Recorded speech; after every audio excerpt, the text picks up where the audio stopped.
तो आज का सेशन हम लोग स्टार्ट कर लेते हैं और आज के सेशंस में हम लोग ज्योमेट्री में जो बचे हुए क्वेश्चन हैं उसको डिस्कस करने वाले हैं। इससे पहले हम लोगों ने क्या क्या डिस्कस कर लिया है, तो यूक्लिड्स ज्योमेट्री में जितने भी थ्योरेटिकल कॉन्सेप्ट थे उनके बारे में हम लोगों ने डिस्कशंस किया। आप लोगों को मैंने समझाने का भी ट्राई किया, एक्सियोम्स के बारे में समझा, पोस्टुलेट्स के बारे में समझा, कुछ थ्योरम्स के बारे में भी हम लोगों ने डिस्कशंस किया, कुछ क्वेश्चंस भी हम लोगों ने अटेम्प्ट किए। और आज का सेशन में हम लोग क्वेश्चन नंबर 3 से स्टार्ट करने वाले हैं आज के सेशन को। सो क्वेश्चन नंबर 3 में क्या स्टेटमेंट है, पहले इस स्टेटमेंट को हम लोग पढ़ेंगे और फिर देखेंगे कि क्या पूछ रहे हैं। ठीक है, सो स्टेटमेंट में लिखा हुआ है consider two postulates given below. यहाँ पे दो पोस्टुलेट्स दे रखे हैं। क्या कह रहा है, given any two distinct point A and B, there exists a third point C which is in between A and B। कह रहा है कि दो पॉइंट है A और B, दो पॉइंट है। ठीक है, जैसे कि मैंने यहाँ पे बनाया एक पॉइंट A बनाया और दूसरा पॉइंट क्या बनाया है, मैंने B बनाया है। इन दोनों ए बी पॉइंट के बीच में एक सी पॉइंट कह रहा है कि एग्जिस्ट कर रहा है यहाँ पे। सो ऐसा पॉसिबल है। सो ये जो स्टेटमेंट है ये करेक्ट स्टेटमेंट है और कंसिस्टेंट है। इधर ध्यान दे दो। ठीक है, सेकंड देखो, सेकंड क्या कर रहा है, there exist at least 3 point that are not in the same line. क्या प्लेन में ऐसे 3 पॉइंट्स हो सकते हैं जो सेम लाइन पे एग्जिस्ट नहीं करें, तो इसकी भी पॉसिबिलिटीज है। तो दोनों ही स्टेटमेंट अलग अलग स्टेटमेंट है, एक दूसरे से कोई रिलेशन नहीं है, बट दोनों ही स्टेटमेंट क्या है, ट्रू स्टेटमेंट है। सो क्वेश्चन क्या कह रहा है, पहला इसमें क्वेश्चन पूछा है do this postulate contain any undefined terms. So हाँ, यहाँ पे बहुत सारे अनडिफाइंड टर्म्स हैं। So basically given two postulates have different undefined term. तो इसका आप आंसर यस लिख सकते हैं। ठीक है, इसके बाद क्या कह रहा है, आर दिस पोस्टुलेट कंसिस्टेंट। तो yes, this postulates are consistent valid statement. Since these two statements are the valid statements, that's why these two postulates are consistent. So दूसरे वाले का भी आंसर्स क्या आ जाएगा, यस आ जाएगा। Do they follow from the Euclid's postulates। क्या ये Euclid's postulates को फॉलो करते हैं। ठीक है, तो this postulate do not follow from the Euclid's postulates, they follow from the axiom। ठीक है, so given two distinct points, there is a unique line that pass through them। so ये postulates के से नहीं लिए गए हैं। do they follow from the Euclid's postulate, तो ऐसा नहीं है। ठीक है ना, तो इस तरीके से थर्ड वाले क्वेश्चंस का आंसर आप लोगों को लिख लेना है। अभी यहाँ पे आंसर लिखा हुआ है, इसको बाद में कॉपी करना। पहले हम लोग 1 बाय 1 सारे क्वेश्चन डिस्कस कर लेंगे, फिर सारे बच्चे आराम से यहाँ पे कॉपी करोगे और अगर दिक्कत आती है कॉपी के ड्यूरेशन में तो फिर से पूछ सकते हो। ठीक है, आगे बढ़ जाए। सो अगला जो क्वेश्चन है ये देखते हैं कि if a point C lies between 2 point A and B such that A C is equal to B C. ठीक है, then prove that A C is equal to 1/2 A B, explain by the drawing the figure. तो क्या कह रहा है कि दो point A B है और इन दोनों को कनेक्ट करने वाली लाइन ये है जो मैंने अभी ड्रॉ की। सो ये ए है और यहाँ पे क्या बी है। So if a point C lies between the 2 point, और सी यहाँ पे एक पॉइंट लाई कर रहा है और इस तरीके से लाई कर रहा है कि A C is equal to B C. तो सी यहाँ पे क्या है, ये इसका मिड पॉइंट होगा। Then prove that A C is equal to half of the A B, explain by the drawing the figure, explain by drawing the figure. So हमने यहाँ पे फिगर ड्रॉ कर लिया, इस तरीके का फिगर आपको भी ड्रॉ करना पड़ेगा। तो यहाँ पे गिवन क्या है, A C is equal to B C, this is given information. यहाँ पे लिख सकते हैं कि दिस इज गिवन। अब क्या है, इस एसी में भी एसी ऐड करें और इक्वेशन के राइट हैंड साइड में भी एसी ऐड करें, क्योंकि तो यूक्लिड्स ने बता रखा है कि equals are added to equal. Equal, कोई दो वैल्यू इक्वल है तो उसमें हम लोग इक्वल वैल्यू को क्या कर सकते हैं, ऐड कर सकते हैं। और ऐसे सिचुएशंस में हमारा इक्वेशन क्या है, एज इट इज रहेगा। ठीक है ना, अगर हमारा 2 2 के इक्वल है और इन दोनों साइड में इक्वल वैल्यू ऐड करें तो जो भी नया नंबर भी आएगा वो भी आपस में क्या होगा, इक्वल होगा। होगा या नहीं होगा? So AC plus AC is equal to BC plus AC। So AC plus AC क्या हो जाएगा, twice of AC is equal to BC plus AC क्या आएगा, तो BC में अगर हम लोग AC जोड़ेंगे then we will get AB। So BC plus AC coincides with AB। अगर BC और AC को हम लोग क्या करें, ऐड करें, तो हम लोग हमें मिल जाएगा AB। सो इस 2 को अगर इस साइड लाओगे तो AC is equal to 1/2 AB। तो ये बहुत सा सिंपल है, कोई मुझे नहीं लग रहा है किसी बच्चे को कुछ भी दिक्कत आएगा। ठीक है, तो किसी को लॉजिकल कोई प्रॉब्लम नजर आ रहा है क्या? बहुत सिंपल स्टेप्स है, कोई भी कर सकता है, इतना आसान। और सबसे ज्यादा इंपॉर्टेंट क्वेश्चन भी है, क्वेश्चन नंबर 4 सबसे ज्यादा इंपॉर्टेंट क्वेश्चन है। तो इसको, इसमें क्या इतना सिंपल चीजों को कहते हुए एक बार और समझा लो। देखो क्या कह रहा है, AC क्या है, हमारा BC के इक्वल है, ऐसा गिवन है, ऐसा मैंने नहीं लिखा है। अब इस इक्वेशंस में अगर हम लोग AC अगर इसके लेफ्ट में भी ऐड करें और राइट में भी ऐड करें तो क्या इक्वेशन हमारा अल्टर होगा? तो अनअल्टर्ड रहेगा। ठीक है, अगर तुम वंश और आयुष आपस में इक्वल है और दोनों को फिर हम लोग इक्वल हाइट दोनों में ऐड कर दें तो क्या अभी भी हाइट तुम दोनों की इक्वल नहीं रहेगी? रहेगी। वही बात है यहाँ पे कह रहा है, दो वैल्यू आपस में इक्वल है तो इक्वल वैल्यू अगर ऐड कर दिया दोनों वैल्यू में तो नई वैल्यू भी क्या होगी, आपस में इक्वल होगी। और यही यूक्लिड्स ने बताया था, वैसा वही लिखा हुआ है, equals are added to equal. ठीक है, सो AC प्लस AC क्या होगा, ये तो सिंपल है कि ट्वाइस ऑफ AC आ जाएगा। और BC प्लस AC क्या हो जाएगा, डायग्राम में देखो, BC प्लस AC क्या हो जाएगा, AB आ जाएगा। आएगा या नहीं आएगा? So AC is equal to हम लोग क्या लिख सकते हैं, AC is equal to 1/2 AB लिख सकते हैं। ठीक है, यही तो प्रूव करना था। ठीक है, इतना सिंपल। ठीक है, छूटना नहीं चाहिए, क्वेश्चन नंबर 4 आता रहता है हमेशा। अब अगला देखो, कह रहा है in question number 4 point C is called the mid point of the line segment AB।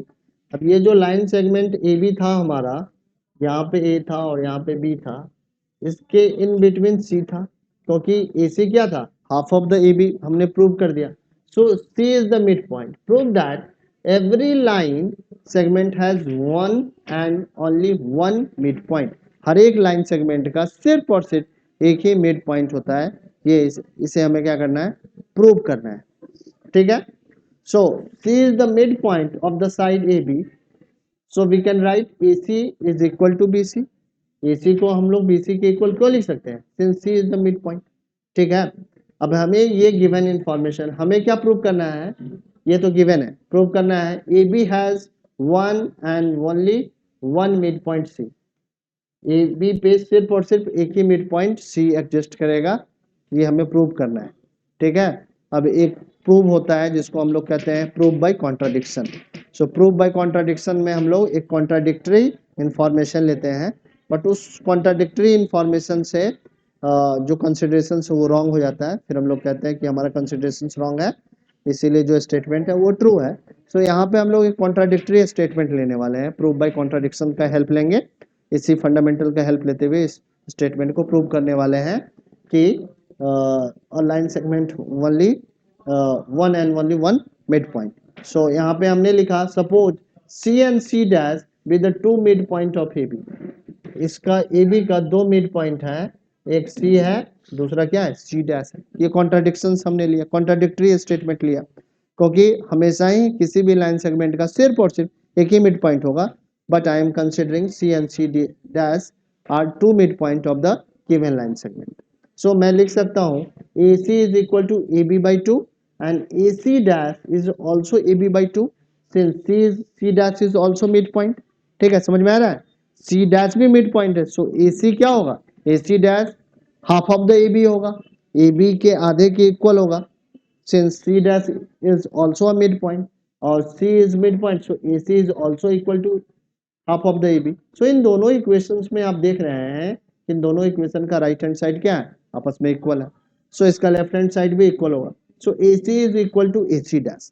अब देखो AC जो है क्या AC डैश के इक्वल है, यहाँ पे नहीं है, इसका मतलब क्या है, हमारा कंसिडरेशन एजम्पशन क्या है, गलत था। तो हम लोग कहेंगे कि my assumption is wrong, so C dash it is only possible when C dash coincide with the सी।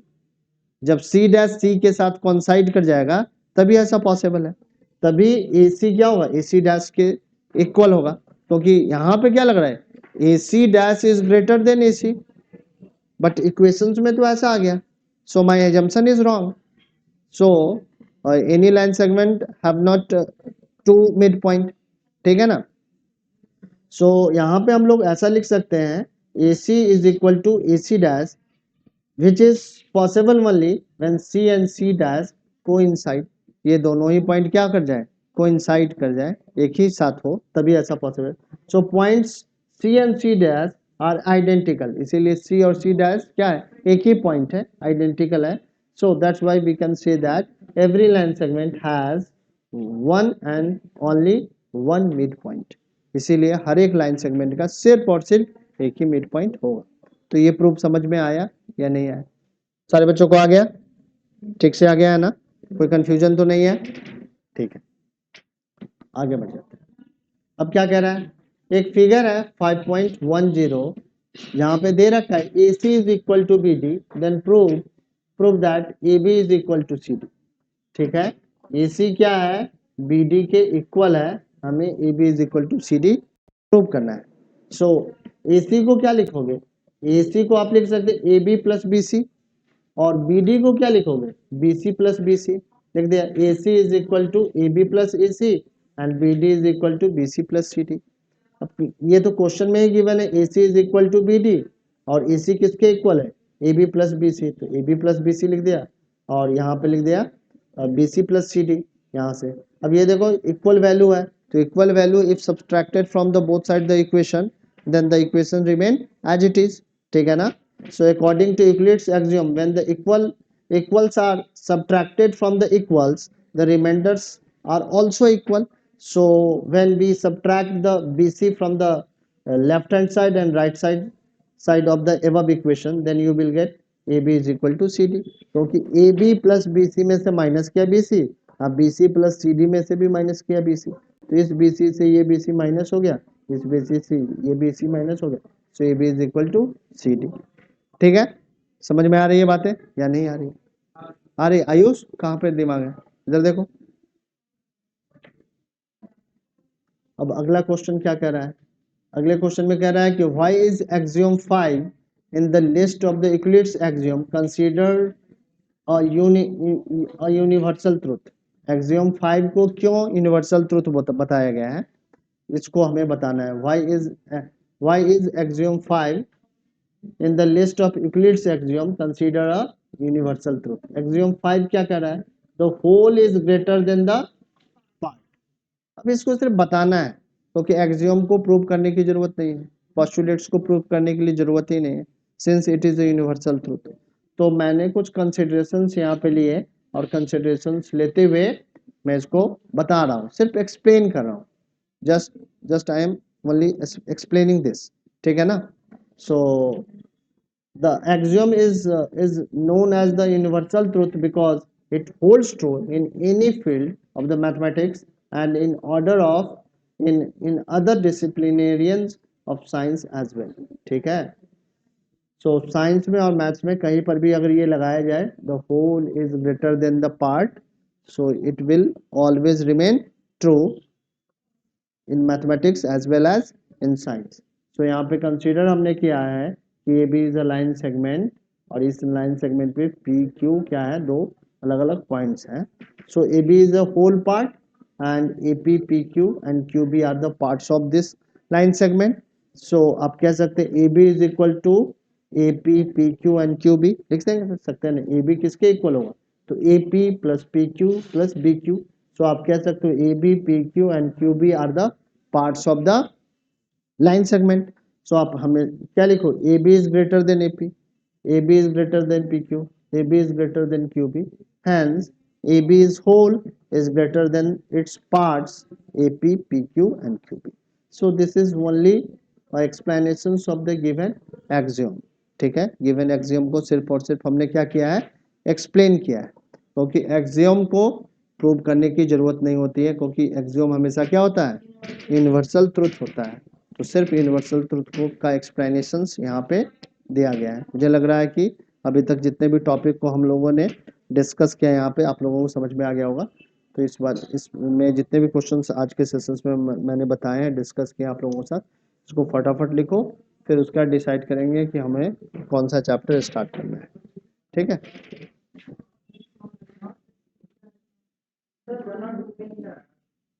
1 और 2 हो चुका है।